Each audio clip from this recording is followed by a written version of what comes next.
The lockdowns of 2020 and 2021 opened up a gap in all of our lives that no one had ever imagined possible.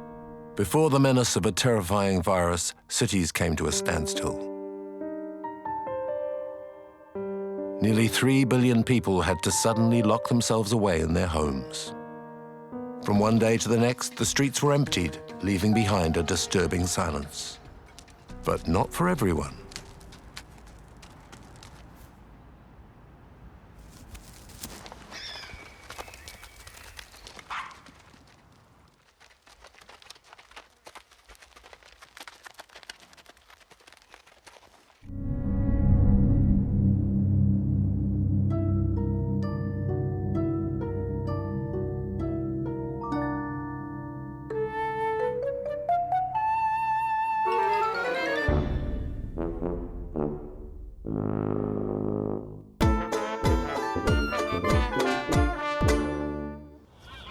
Very often, wild animals filmed in urban environments are used to humans who have fed and raised them since birth like their natural parents would have done. So we get beautiful and spectacular pictures which are not always realistic. But in 2020, reality would go beyond fiction.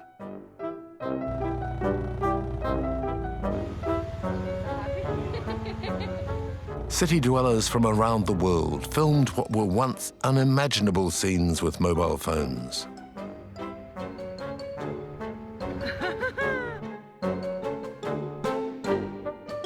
Peacocks, goats, deer, wild boars, foxes, weasels, and many other wild creatures walked down the roads as if they were alone in the world.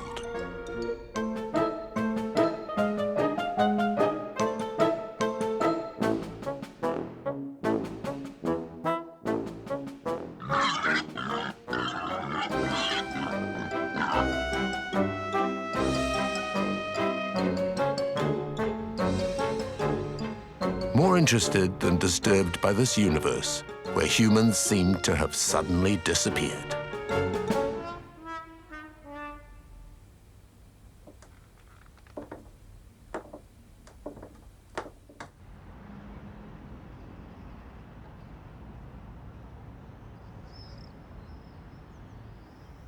Lockdown brought about a slowdown of human activity such as the modern world has never known. Become unnecessary, many lights were turned off in towns, suburbs, and even in the country.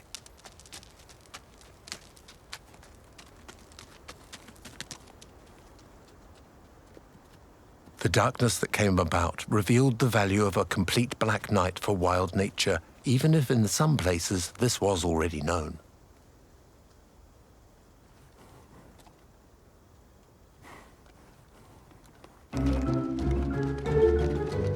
In Israel, hares took up love fighting.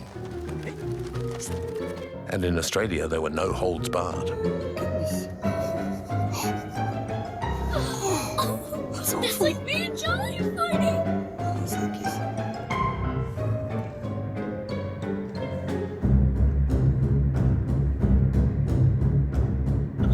Oh my God!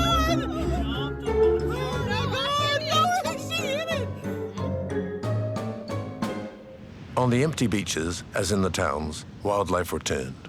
In Brazil, during the 2020 lockdown, hundreds of baby green turtles were born on the beaches that were usually crowded and lit at night. In Thailand, 11 leatherback turtle nests were found on a beach where they had stopped coming because of tourists.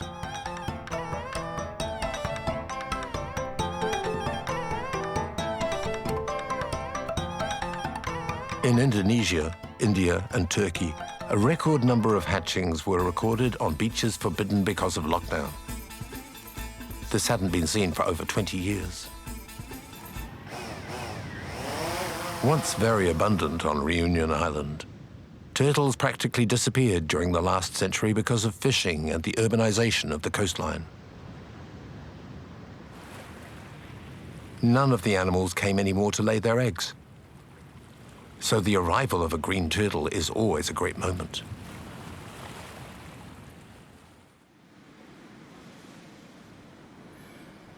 Gabby is one of the returning residents. she waits for night to wander the beach.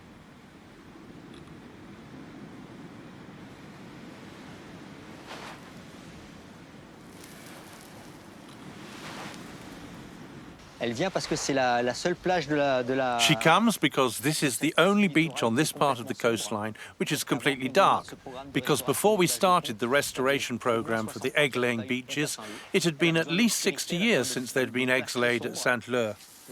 She needs darkness, a very dark beach, and there aren't many beaches with no public lighting. This is practically the only one on this part of the coast.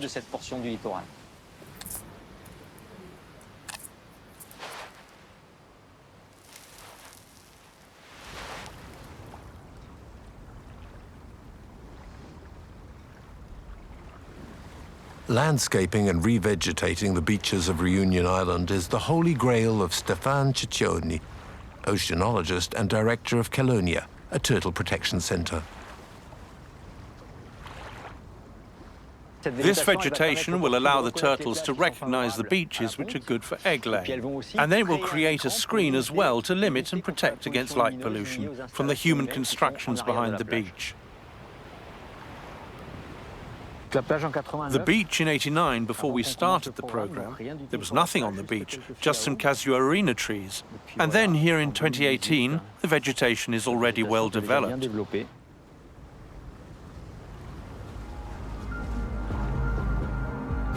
Plantations have to be made with precaution, as the turtles have a special relationship with beach vegetation. The smell of the plants is a reference for them to identify the sandy beaches which are best for egg laying.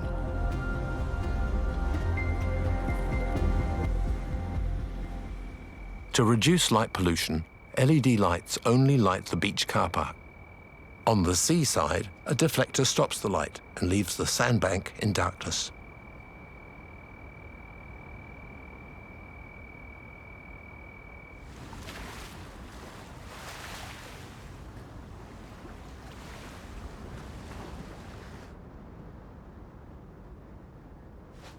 Gabby has dug a 70-centimetre deep hole, and she lays 100 eggs in it, fills up the hole, and leaves the beach.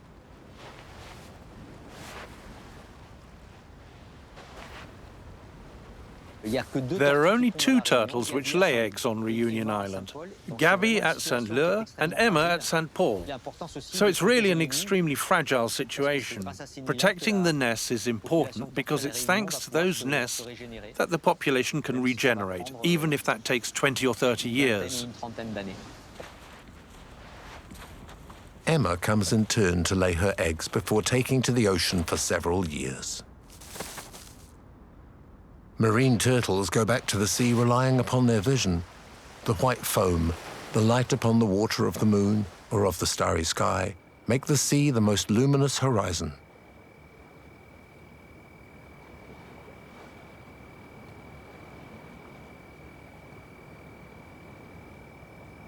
Artificial lighting disorients them. While the adults can still find their way, this isn't the same for the newborn, who have no experience and limited strength. Each year, thousands of them around the world, attracted by distracting lights, become lost and die of exhaustion.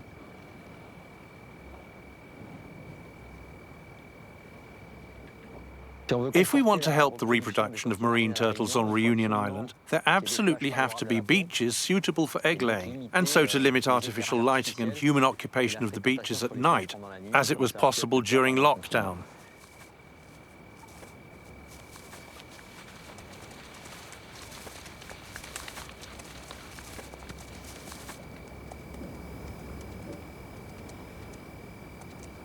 Lockdown shone a light, as you might say, on the necessity to preserve what remains of the world's darkness.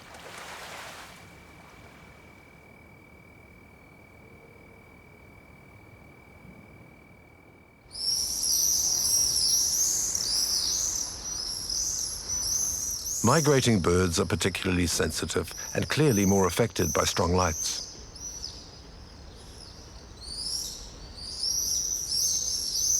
Two-thirds of them migrate at night. They take paths that are well indicated by the lights of the moon and the stars.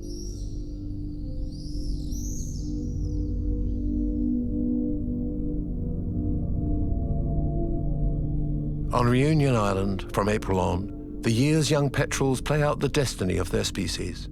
These seabirds, born on the rocky heights of the island and which have never flown, throw themselves out into the emptiness to find the ocean. Usually, urban lights and especially stadium lights attract them. They land far from water and remain on the ground, completely lost.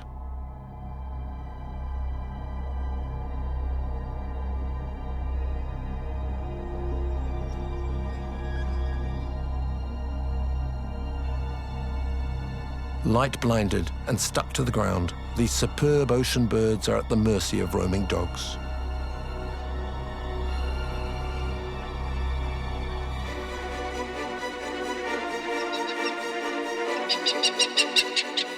The main reproduction site of petrels are the steep cliffs of Grand Bernard, one of the highest summits of Reunion Island, touching the sky at 2,900 meters of altitude. 6 hours walk is needed for scientists that monitor the colonies to reach the nesting zone.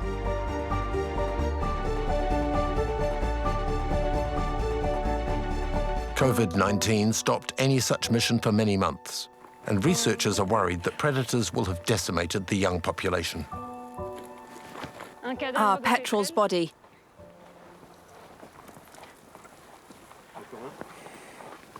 Yes, it's a chick. That's typical predation. Only the wings remain and all the flesh has gone.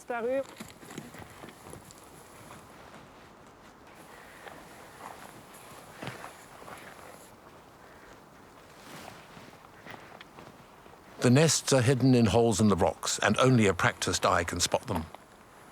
Yes, you can see the feathers there. I'd say that's a chick. Oh yes, you can see it. Burrow 137, one chick.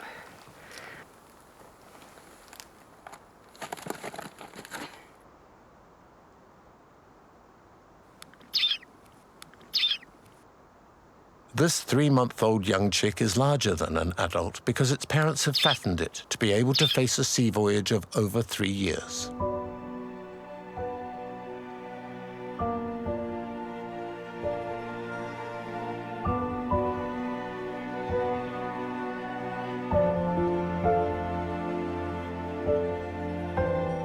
After 5 years' absence, it will return to its birthplace to reproduce. It will pick a partner to whom it will be faithful for all of its life. The couple choose a hole and make their nest.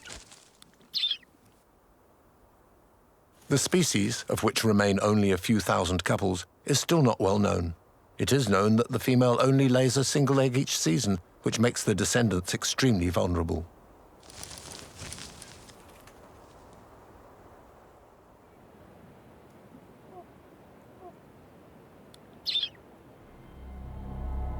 To understand the behavior of this species in danger of extinction and essentially nocturnal, researchers use infrared cameras.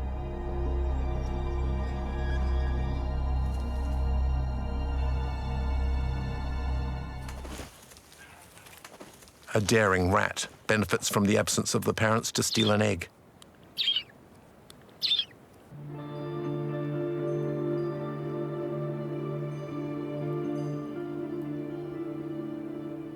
Here we're at an altitude of 2,600 meters, and it's from here that the young petrels take flight to make their first migration. They leave in the dark of night, directing themselves by the light of the stars and the moon on the ocean, which they have straight before them. And from that, it's easy to understand that the lights of the town can distract them from their path.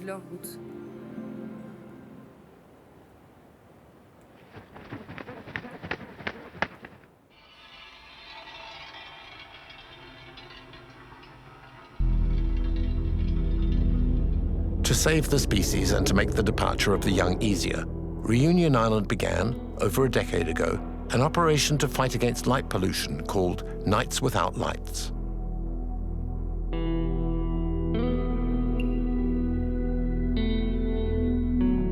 Turning off most of the powerful projectors which light up sports grounds for nighttime training has saved a large number of birds.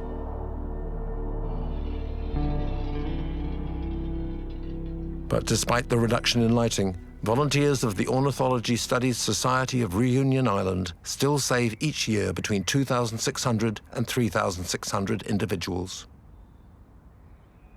Because of their long wings and their palmed feet, it's impossible for them to take off from flat ground. Despite nights without light, we still see that there are birds which fail, but with lockdown a lot less because the sports grounds, stadiums and other lights are turned off, and so we suppose that there are less birds that fail. In any case, we get a lot less reports. When they hit the ground, the young petrels often break a wing, which is the first thing the volunteers check for.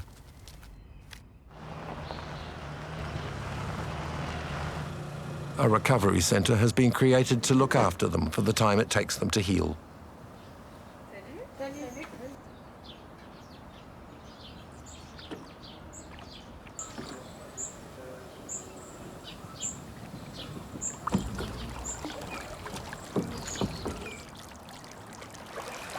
The powerful, pointed wings of these long-distance travellers are fragile.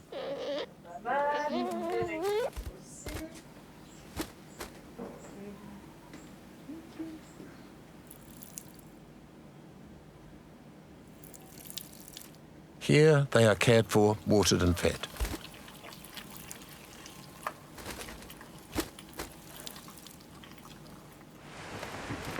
Once they've been fixed up, they are released and their long voyage can finally begin.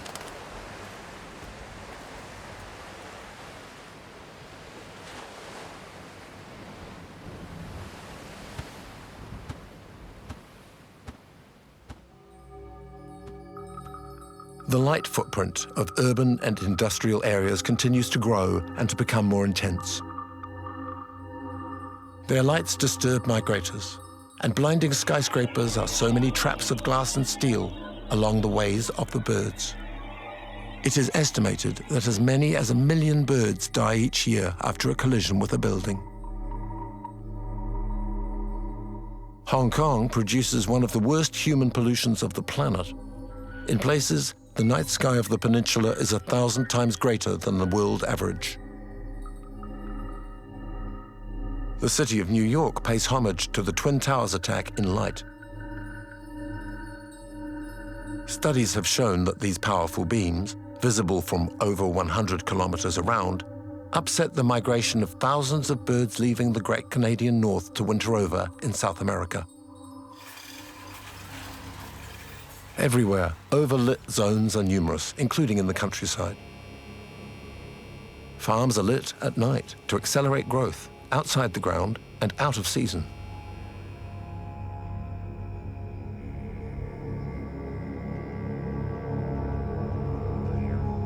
In the Brittany countryside, immense greenhouses are lit either with yellow lamps to favour flowering or by red and blue LEDs to produce a violet light to increase gains.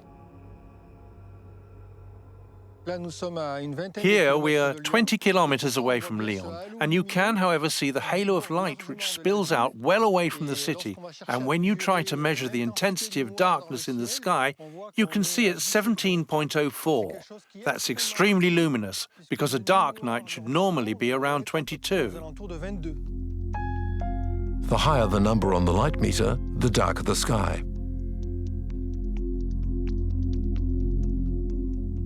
In the Lyon CNRS laboratory, Thierry Langagne is studying the influence of light pollution on toads.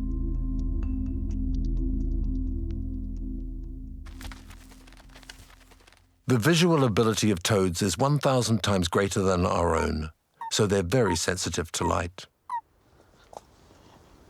For his experiments, he needs batrachians who have had no light pollution. For that, Thierry goes to find them in a steep-walled valley over 100 kilometers from the city.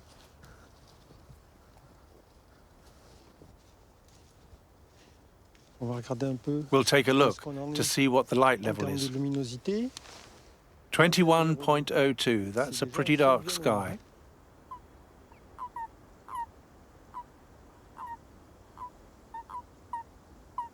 At the start of the reproduction period, hundreds of male toads leave the forest to go to the ponds.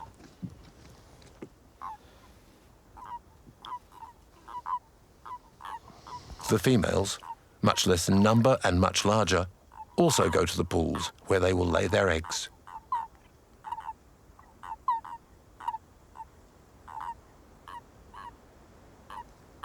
The love fest is general and often becomes confusing.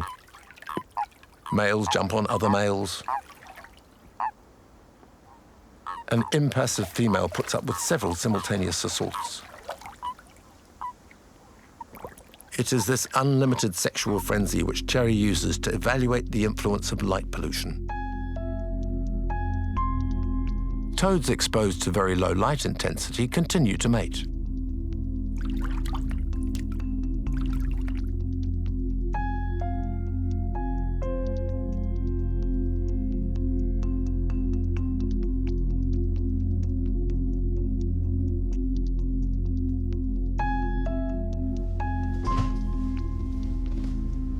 In another room, the toads are exposed to higher light intensity. Equivalent to the light halo found 30 kilometers outside the city.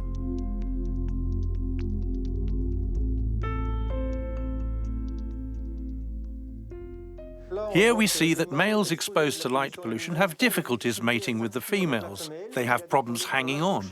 And we've showed something more serious, which is that this affects the fertilization rate of the eggs, and so the population is at risk of declining afterwards.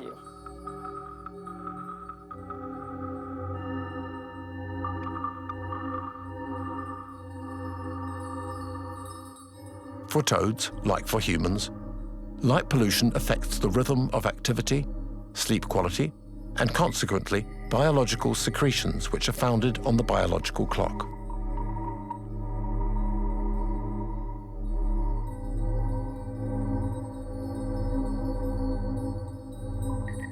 The team recently made a worrying discovery. Light pollution affects the expression of genes in the common toad, and in particular genes linked to immunity. And so light pollution could bring about a collapse of the population. Unfortunately, toads are already in a major decline. Hundreds of thousands are dying every year, crushed on our roads. Every spring comes the clarion call of the species. Males and females leave the forest, cross the asphalt, and hurry to the ponds where they give themselves over to a fecund bacchanal. The animals live by night, and so are used to having very, very little light to live by. And when they are blinded by headlights with very strong light intensity, they'll probably stay blinded for hours before their vision returns to normal. The installation of fabric barriers prevents the toads from throwing themselves into a suicidal crossing of the road. Volunteers recover them and release them, safe and sound, in a pond where soon myriads of tadpoles will be born.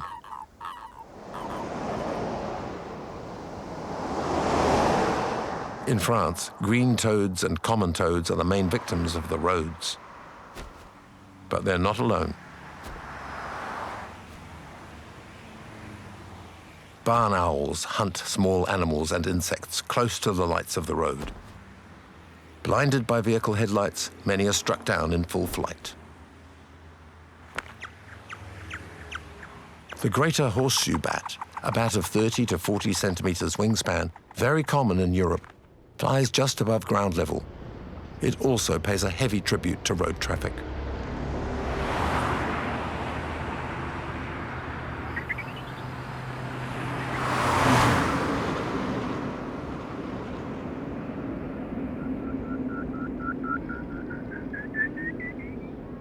Vehicle headlights raise an uncrossable barrier. Scientists have found that their hunting ground is considerably reduced by the illumination of a road or a path.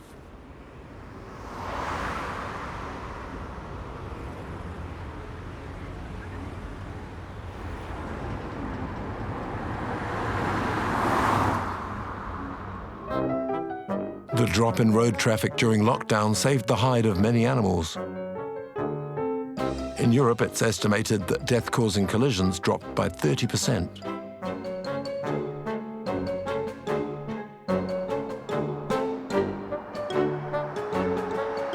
In the USA, where road traffic dropped by 70%, collision deaths of moose, deer, bears, and other large wild mammals fell sharply in the same proportion.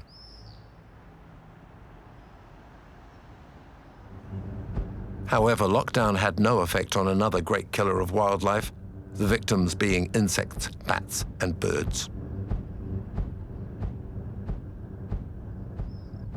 The warning lights on wind turbines and unwanted light pollution for locals attract insects and, indirectly, their predators.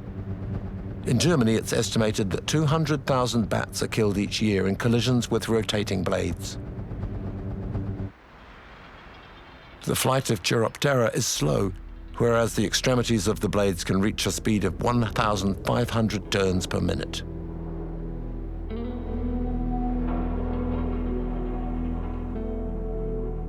In France, a team from the Museum of Natural History of Bourges meticulously inventories the remains of animals lying at the base of the wind turbines.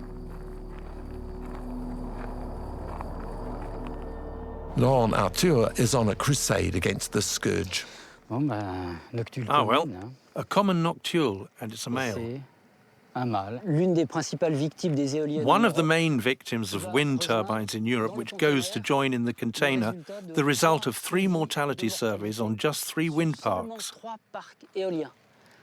Pipistrelle, Lysa noctules, and each time that we find a body, there are in reality 10 which don't get found. Those are the European statistics.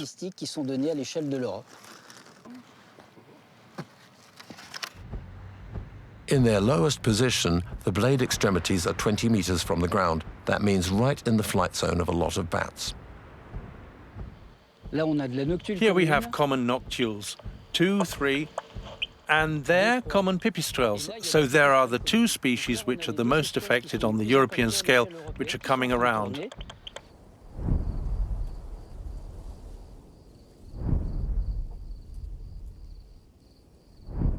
Thanks to a thermic camera, Laurent and Amélie filmed the wind turbines to understand why the animals are so many to expose themselves to the blades.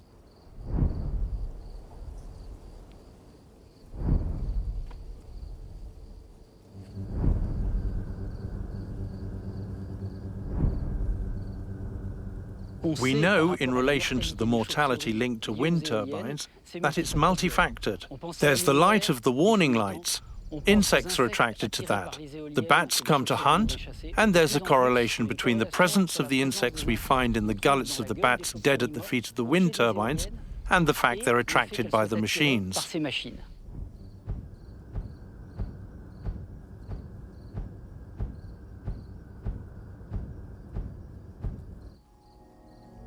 Europe has lost close to 80% of its insects in less than 30 years, and this loss has brought about the disappearance of over 400 million birds. Amongst those responsible for this slaughter, scientists point out public lighting.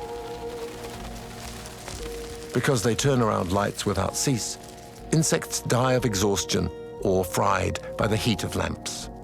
In Paris, the extinction of the giant peacock moth, the largest butterfly in France, is partly because of public lighting. As adults, they only live a few days without feeding, and they only fly at night to mate. They direct themselves by the lights of the sky, but are stuck in place by urban lights. Disoriented, they often crash against streetlights that they mistake for the moon. This species, now protected, was common 50 years ago.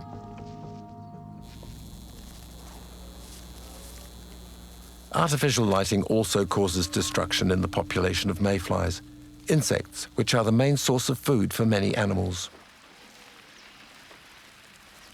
During their natural cycle, males and females gather in clouds at night to mate in flight.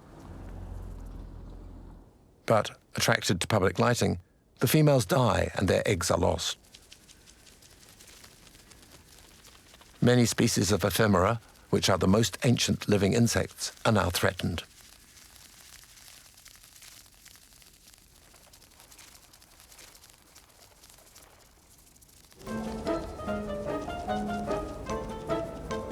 Artificial light doesn't just make mayflies fly off their heads, but also makes moths go mad, like the snout moth. Blackbirds sing in the dead of night. Snails go a-hunting at a late hour. And Berwick swans eat in the dark.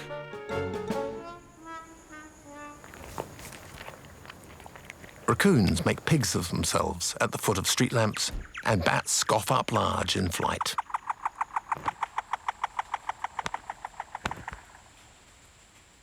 These free restaurants, open all night, cause unexpected effects. And so, Italian scientists have found that the volume of bat skulls living in an urban environment has increased since the 1940s.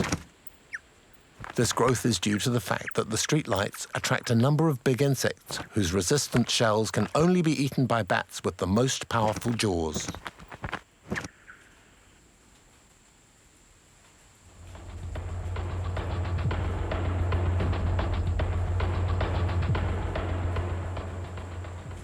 By the same mechanism, the pipistrelle, which doesn't mind the light, is favoured in relation to other species like the greater horseshoe bat, which can't stand light.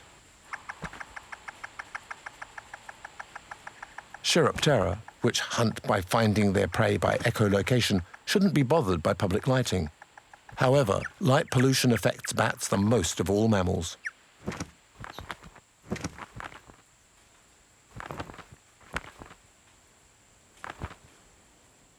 Recent studies have shown that the lighting of buildings where bat colonies live has a negative effect upon the reproduction rate and the survival chances of the young.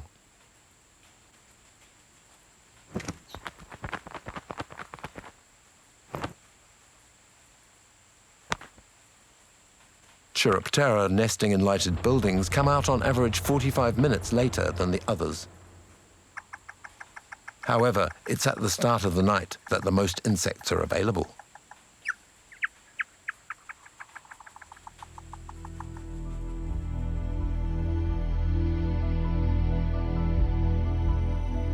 In Holland, single lamps light an experimental forest.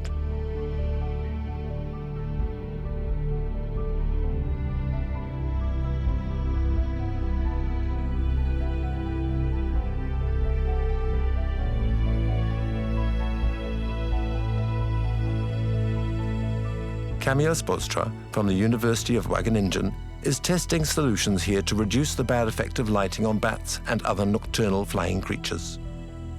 Bats, like most nocturnal mammals, can't see red light very well, or almost no red light. So if they're flying around the light post here, for example, they experience this area here as like almost total darkness.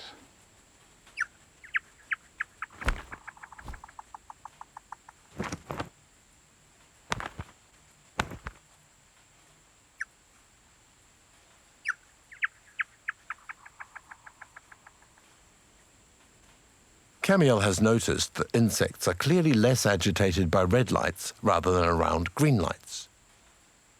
The most catastrophic lights are blue and white LEDs, where insects turn around them until they are totally exhausted. For flora, it's the opposite. Green light doesn't affect the plants, but red light stimulates their growth.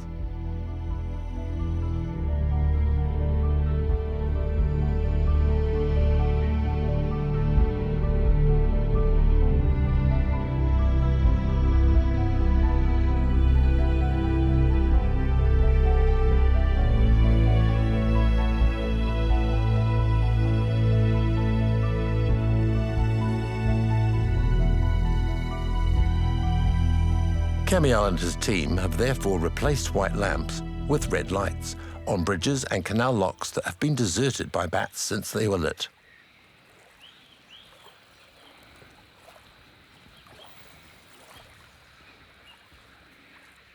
Equipped with very sensitive captors, they record the echoes of Chiroptera to count them. How many bats are passing upstream? 100.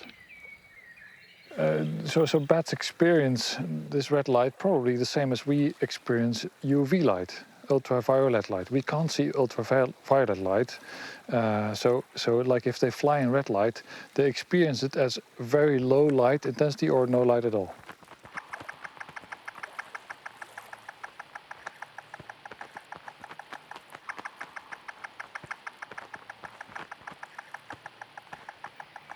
you should turn this infrared thingy. Wow, it's really warm, by the way.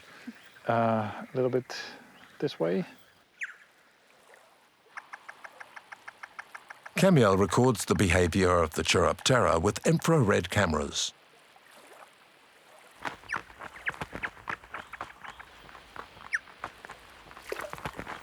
The results confirm that the hunting of bats isn't disturbed by red light, however bright it is.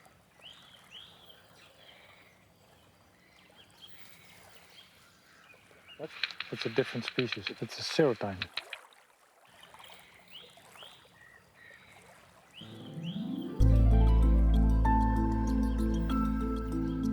Is it possible to use red light more in urban spaces?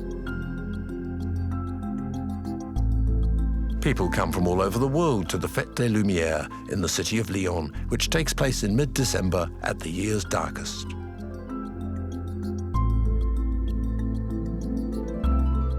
A technical study centre allows realistic experimental testing of several lighting systems developed by industry.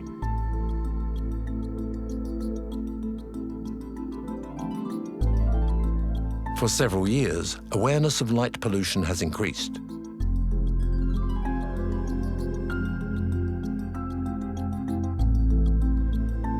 Lyon is a pioneer in public lighting.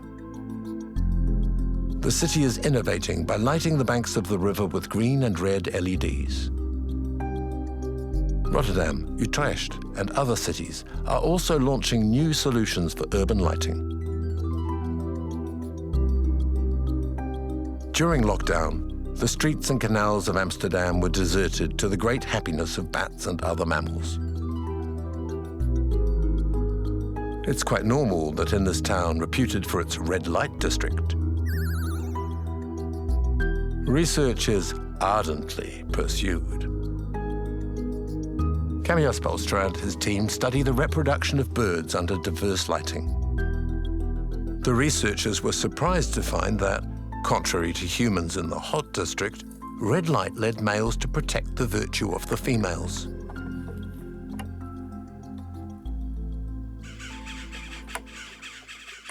One of the effects we see on birds is that the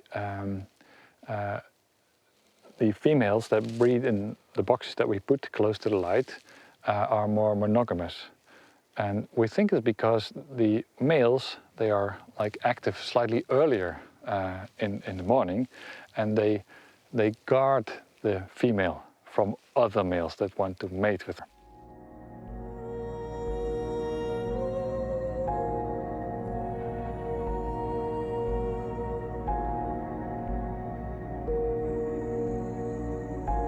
The lights of the City of Lights have driven off nocturnal hunting birds.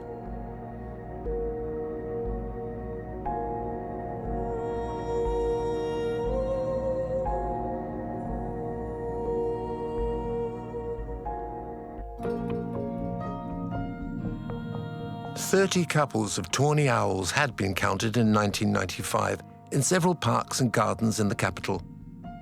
Most lodged in cavities in trees, which were falling in number. But starting in the 2000s, the tawny owls disappeared despite 50 designed niches which rested empty.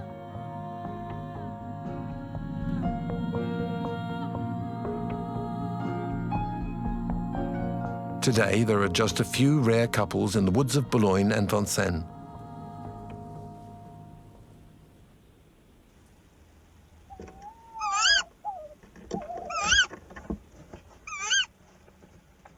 But this wasn't always the case. The tawny owls invested Paris during the curfew imposed on the capital in 1940. Follow the regulations. Extinguish lighting. Don't wait to be ordered. During the COVID-19 pandemic, the many curfews decreed around the world permitted many real-life experiments which could not have been undertaken otherwise. For a long time, lighting cities has been a guarantee of security. In the 18th century, the Champs-Élysées, then shady, was a risky place.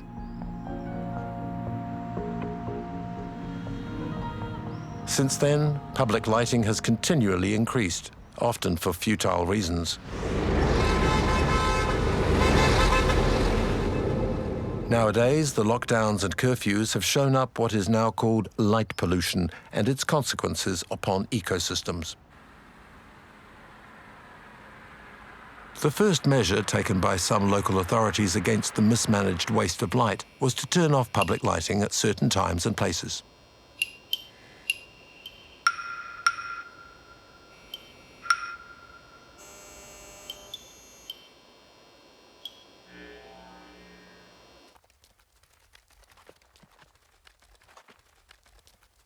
Darkness and curfews helped the return of inveterate and compulsive pilferers.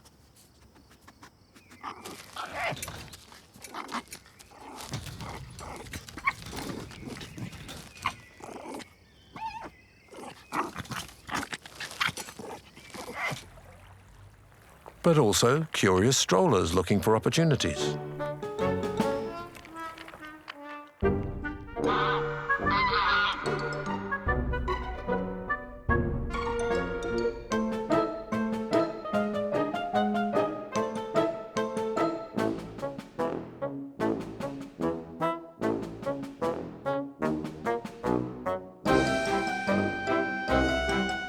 In South Africa, the hippopotami graze by candlelight.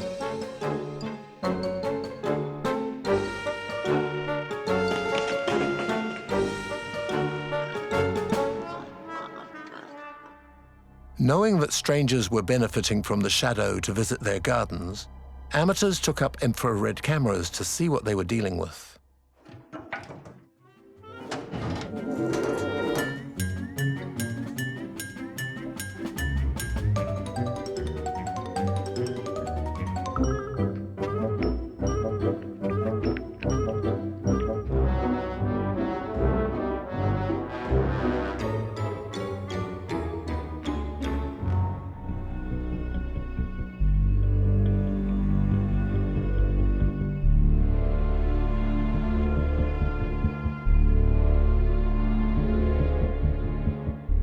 For several years, Lille has experimented with alternative lighting in some parts of the city.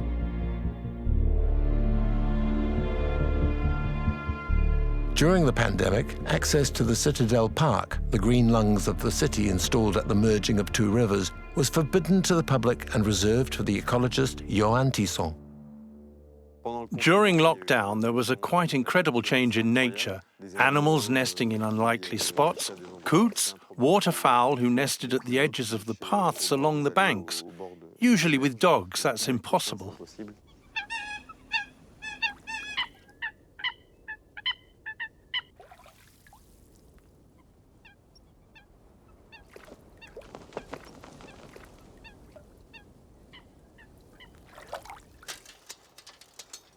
Lille undertook the restoration of the park's biodiversity with a project called Luciole.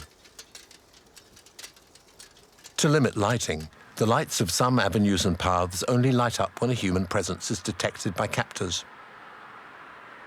Once the user has passed, the lights go out, and fauna can move as it wants in the darkness.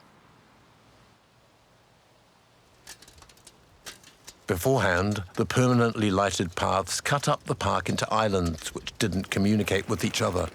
The number of species fell and reproduction dropped sharply.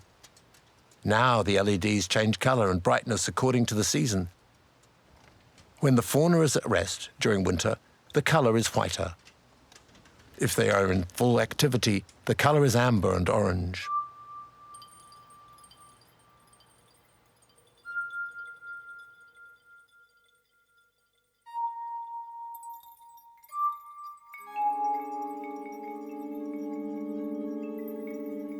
Near the Citadel Vauban, Johan and the team take stock of nocturnal insects and in particular moths.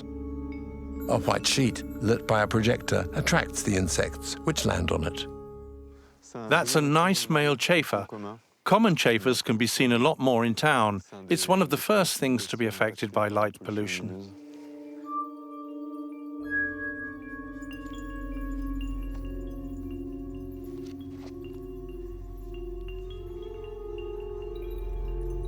It's not bad, really. There are species never seen before. In 2003 and 2009, these species weren't present, and so that's a good sign.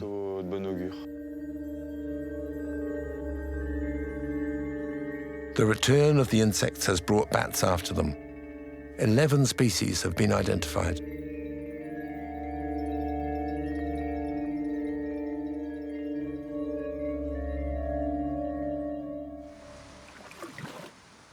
The great marsh murrain, a rare species of Chiroptera, is back in the city zones, for example, in the covered Deul Canal.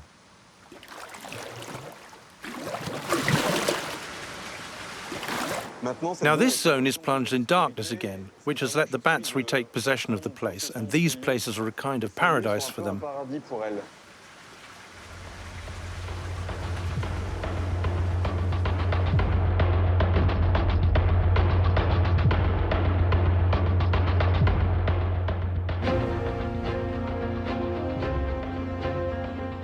Spiders, very numerous, are a choice meal for Chiroptera. In the reproduction period, some take up residence under the arches.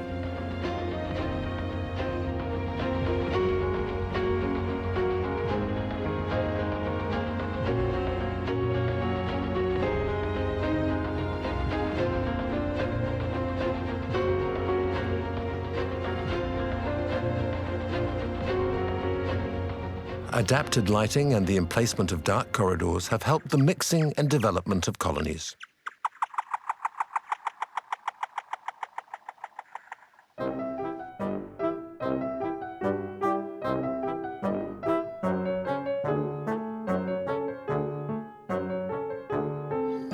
"27, 28, 28 there. 29, 30, 31.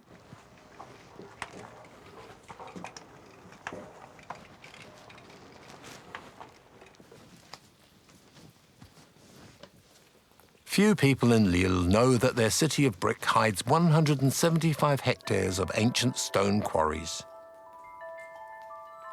Here too, the Chiroptera are back. They hibernate in the galleries and leave them in spring.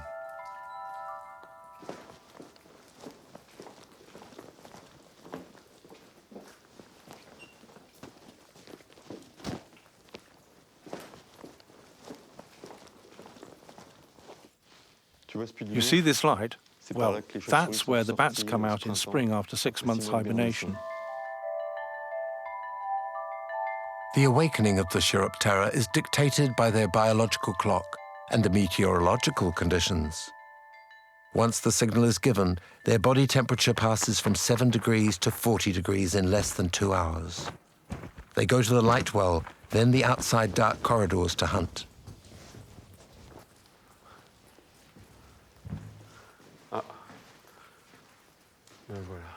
Oh, there we are. They're resting for the day. It's a bit like hibernation. During their acrobatic, sinuous and rapid flight, the bats use up a lot of energy to feed. They recover by sleeping for 20 hours a day. For the moment, we have 6 species observed reproducing and in hibernation. The goal of preserving these quarries and these important sites for them is that their population is restored and develops over all of the Lille region.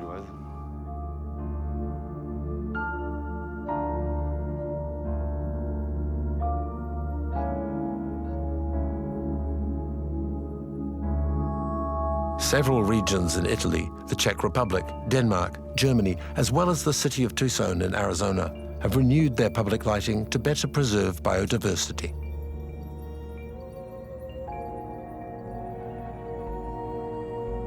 Seen from space, light pollution appears in its dramatic vastness.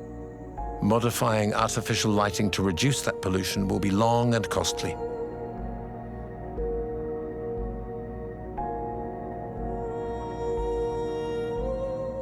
"20 dark sky parks, starry sky reserves, have been created notably in France, Germany, the UK, Canada, and in the USA.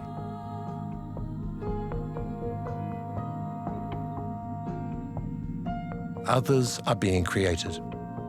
The objective is to preserve areas of the sky from the light fog which comes up from urban zones so the celestial arch can be contemplated at night in all its starry splendor.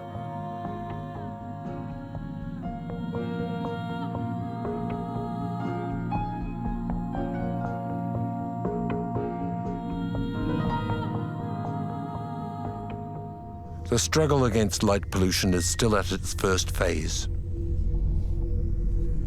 The few rare initiatives to reduce it have already proved their interest for wildlife.